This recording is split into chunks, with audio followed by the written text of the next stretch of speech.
सैया भरन गईलो बाबा के सगरमा रे बाबा के सगरमा यारी घाव जे रोकले है राह रे लालनावा अरे में घाव जे रोकले दुआरा रे लालनावा छोड़ी देता में घाव हे हमारा तू रहिया अरे हमारा तू रहिया अरे भेजी दे बैला हुरी नाना दरे लालनामा अरे भेजी दे बैला हुरी नाना दरे लालनामा इतनी वचन में गा सुनाहू न पवले अरे आया ही दुआरा पे ठाड़े लालनामा अरे आई दुआरा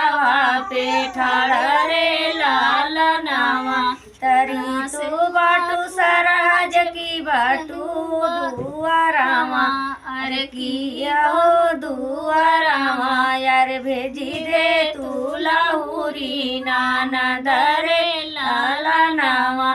अरे भेजी दे तू लाहुरी नाना दरे लालनामा अरे कैसे कह भेजो में गऊ लाहुरी नाना दिया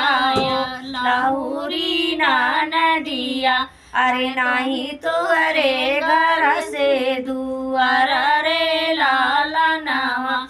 अरे नहीं तू अरे घर से दुआरा रे लालनावा तनी वचन में सुनाहू ना पाले अरे सुनाहू ना पवले अरे बनवावला गए घर से दुआर रे लालनावा बनवावला गए घर से दुआर रे लालनावा भीतरी तू बाटू सराज किया बाटू बेहरे और किया बाटू बेहरे अरे भेजी दे तू लाहुरी नाना दरे लालनावा अरे भेजी दे तू लाहुरी नाना दरे लालनावा कैसे कह भेजो में लाहुरी नाना दिया अरे लाहुरी नाना दिया अरे नहीं तोरे गाड़ी मोटर कार रे लालनावा